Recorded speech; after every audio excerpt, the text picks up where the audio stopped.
جو آپ کے اصحاب تھے ان کا کیا کردار تھا؟ جی پلیز۔ تو امام نے چراغ بجھا دیے اور چراغ بجھا کے کہا کہ اب یعنی کہ دیکھیں امام کتنے رحمت للعالمین کے نواسے ہیں نا، تو اتنے نرم گوشہ ہے امام کا کہ امام نے چراغ ہی بجھا دیا کہ کسی کو شرمندگی کا احساس نہ ہو، اور کہا میں تمہارے پہ سے بیعت اٹھا رہا ہوں، جو جانا چاہتا ہے میری طرف سے آزاد ہے وہ جا سکتا ہے۔ اور یہ ایسے تاریخ نے وہ جملے وہ جواب رقم کر دیے کہ وہ اصحاب خاص تھے، یہ وہ پاکیزہ نفوس تھے کہ چراغ بجھ جانے کے بعد بھی سب نے یک زبان ہو کے اقرار کیا کہ اے حسین ابن علی، اے نبی خدا کے نواسے، چاہے ہمیں 70 بار بھی قتل کیا جائے، ہمارے لاشوں کو جلا دیا جائے اور راکھ کو ہوا میں اڑا دیا جائے اور پھر سے یہی سلسلہ چلتا رہے، تو اے حسین ابن علی ہم آپ کا ساتھ کسی صورت نہیں چھوڑیں گے۔ تو ایسی وفا کی مثال ہمیں تاریخ اسلام میں کہیں نہیں ملتی، کسی جنگ میں نہیں ملتی کہ جہاں ایسی فداکاری اور شہادت سے ایسی محبت نظر آئے۔ یہ وہ اصحاب خاص تھے جنہوں نے زخموں کو تمغہ سمجھا اور پیاس کو آب حیات تصور کیا۔ یہ ایسے اصحاب تھے کہ ہمیں اگر ہم غور کریں امام حسین کا جو لشکر تھا، جو ان کے ایک محدود سا تعداد تھی، تو اس میں دیکھیں ہم ہر طبقے کا شخص نظر آتا ہے، ہر عمر کا شخص نظر آتا ہے۔ اگر ہم بوڑھے دیکھیں تو جناب حبیب ابن مظاہر نظر آتے ہیں، کس طرح سے وہ تاریخ لکھتی ہے کہ ان کی بھویں بھی جو ہیں بزرگی کی وجہ سے جھکی ہوئی تھیں، تو کس طرح سے کپڑا باندھ کے انہوں نے اپنی آنکھوں کو بلند کیا، کمر ان کی جھکی تھی تو انہوں نے پٹکا زور سے جو ہے وہ چادر کمر پہ باندھی کہ کسی طرح سے وہ اٹھیں اور پھر دین کی راہ میں جو ہے وہ جہاد کریں، امام حسین پہ اپنی جان کو قربان کریں۔ تو اسی طرح سے اگر ہم دیکھیں جوانوں میں تو بے پناہ ہمیں نظر آتے ہیں، جناب علی اکبر ہمیں نظر آتے ہیں، جناب قاسم نظر آتے ہیں، امام حسن کے بیٹے جناب قاسم، جناب علی اکبر امام حسین کے بیٹے، تو ہمیں ان کے کیا تاریخ میں جملے ملتے ہیں کہ جب پوچھا نا تمہارے لیے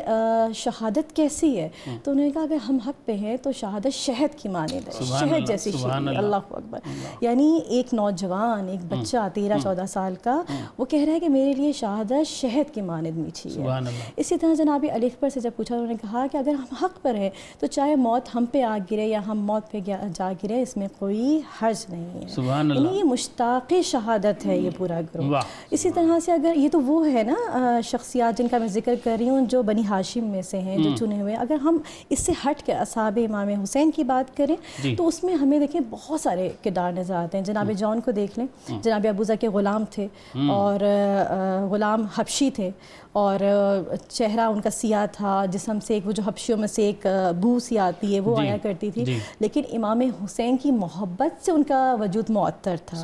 یہاں تک کہ جب وقت شہادت آیا اور ان پہ جان قربان کی جناب حر نے امام حسین پر دین کی راہ میں، تو امام حسین کی جب گود میں امام حسین بڑے ہیں، ان کے سر کو اپنی گود میں رکھا تو انہوں نے کہا کہ میں چاہتا ہوں کہ میرا چہرہ روشن ہو جائے اور میرے جسم کی بو ختم ہو جائے۔ دیکھیے شہادت ویسی جنت میں پہنچا چکی تھی، تو اسی وقت نواسہ رسول کے ہاتھ بلند ہوئے، پروردگار کی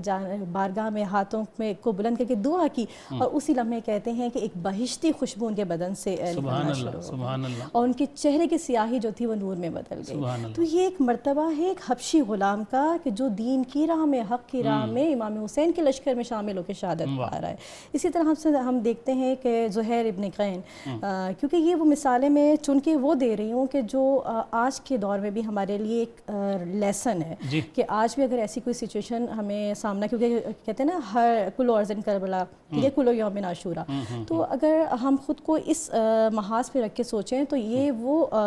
کریکٹرز ہیں یہ جو ہمارے لیے رول ماڈل ہیں۔ ہم اگر جناب زہیر ابن قین کو دیکھیں نا،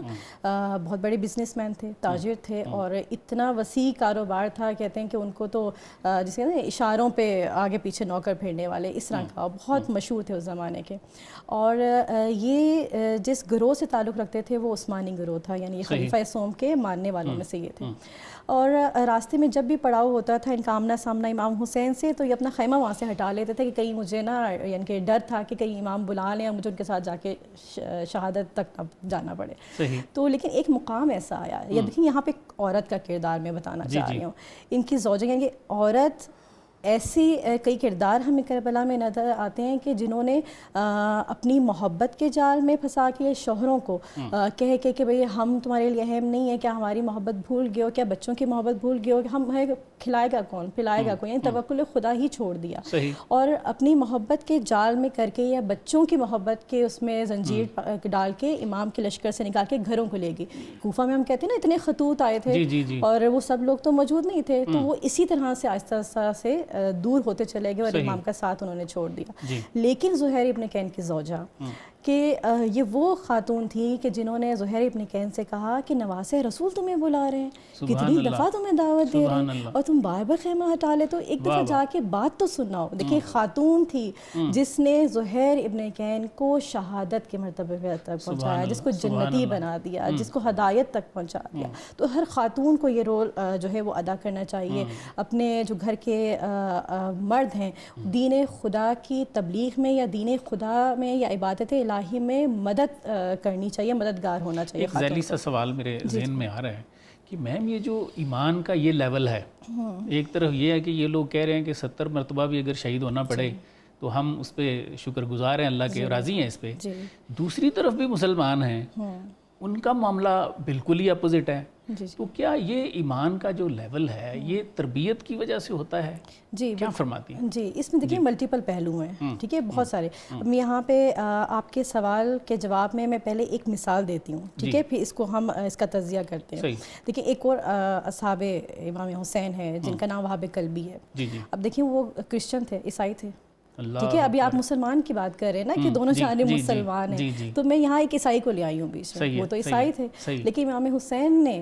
اس طرح سے ان سے کلام کیا، جناب عیسیٰ کا بتایا کس طرح سے وہ امام مہدی کے ساتھ ظہور فرمائیں گے اور دیگر تمام جو دونوں کے بیچ میں بات ہوئی، تو اس کے قلب میں ایمان کا نور منور ہو گیا اور وہ تربیت کر دی نا، بالکل۔ اور وہ فقط مسلمان نہیں ہوئے بلکہ ان کی شادی کو فقط 15 دن ہوئے تھے۔ ہم تصور کریں آج کسی کی شادی کو 15 دن ہوئے ہیں تو وہ کہتے ہیں ایک گولڈن ٹائم پیریڈ چل رہا ہوتا ہے، تو شوہر ہو یا بیوی وہ ایک دوسرے کے پہلو سے نہیں ہٹتے۔ تو تصور کریں میدان کربلا میں وہاب کلبی کو یہاں امام حسین نے بلایا اور وہاں انہوں نے نہ ماں کے کہنے پہ رکے نہ بیوی کے کہنے پہ رکے، بلکہ بیوی اور ماں کا کردار بھی ایسا بلند ہے کہ وہ کہہ رہی ہیں کہ جاؤ یہ رہی شمشیر اور تم جاؤ اور امام حسین کے راہ حق میں جہاد کرو۔ اور ان کی جو والدہ ہیں ان کا ایک تاریخی جملہ جو میں کہیں پہ بھی مجلس پڑھوں اور اصحاب امام حسین کا ذکر آئے تو میں ضرور کوٹ کرتی ہوں کہ جب لشکر یزید نے وہاب کلبی کو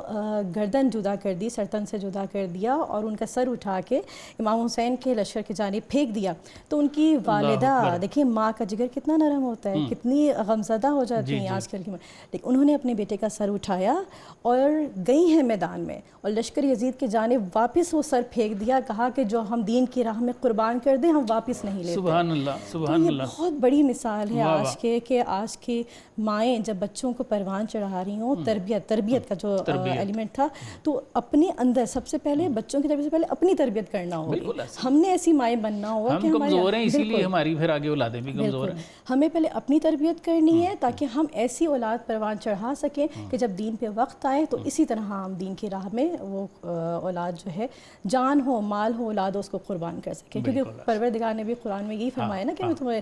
کیا تم نے یہ سمجھ لیا ہے کہ تم اسلام لے آئے ہو تمہاری کوئی آزمائش نہیں کی جائے گی۔ تو بے شک پروردگار ہمیں جان سے مال سے اولاد سے آزمائش کرتا ہے، بس ضروری یہ ہے کہ ہماری جو پوری